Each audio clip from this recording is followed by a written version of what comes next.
Hello, and welcome to today's edition of Recipe Redemption. I'm going to be trying something from the market of mystery, and this one's been a long time coming. Um, but I was stubborn because I used to be able to find this in the grocery stores all the time back in the 80s.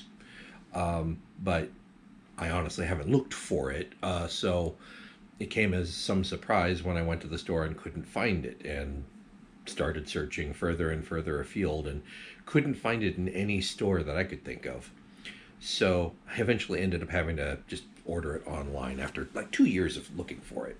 And unfortunately, because it's not a very popular product and not locally available, this one comes from Louisiana. Yeah, Baton Rouge, Louisiana. Um, because it's not economical to send small portions of it, I had to buy a 3 pack of it. So I've got a lot of head cheese. Now, what is head cheese? Um, it's a terrine. It's made by boiling, in this case, a hog's head. Typically, head cheese is pork. Boiling a hog's head um, with, you know, some seasoning, some herbs, um, and then taking it out once it's cool, picking all of the edible parts, the meaty bits, off, if necessary, slicing up things like the ears. Um, Tend to be a little cartilaginous, so they need a little help cutting them up.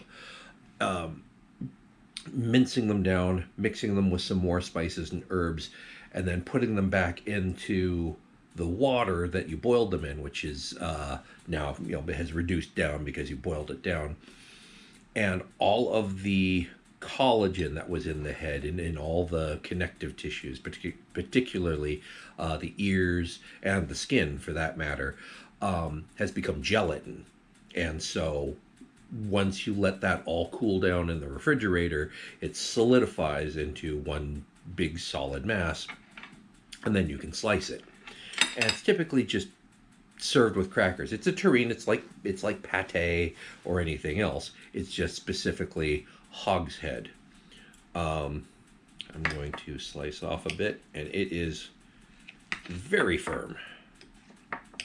It's not goopy at all. It's just people kind of get turned off by the idea that you're eating some of a hog's head, but culinarians around the world will tell you that some of the best parts of the animal are actually found in the head.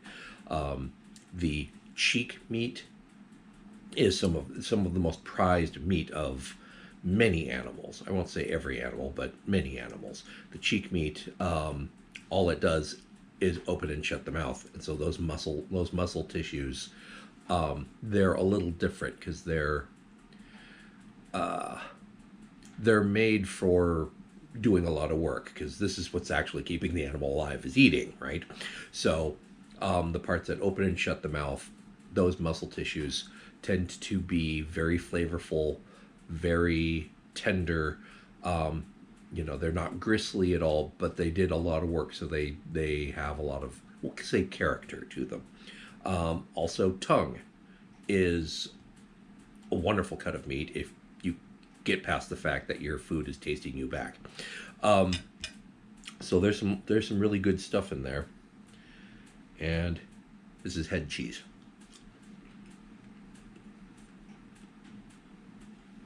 Mm. Now, right away,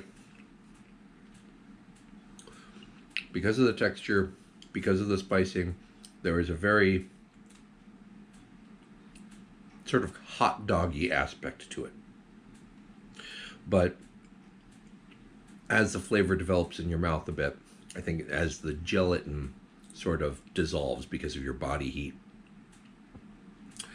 and because of all your chewing, presumably, um, it gives it that sort of a rich mouth feel that's um, more than just hot dog.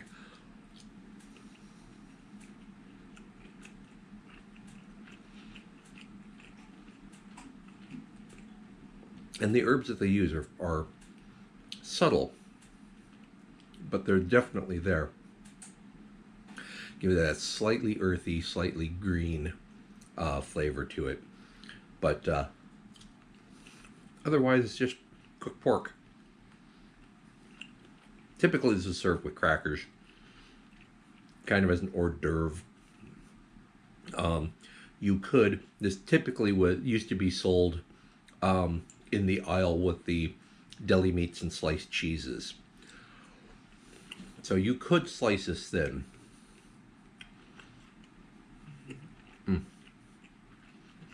And make sandwiches with it.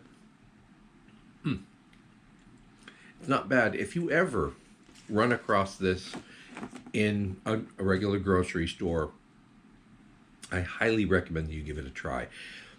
It's delicious. You just have to kind of wrap your mind around the idea of where it came from. But otherwise, it is delicious, not too expensive, and well worth a try. So, I'd like to thank you for watching, and I'll see you next time here on Recipe Redemption.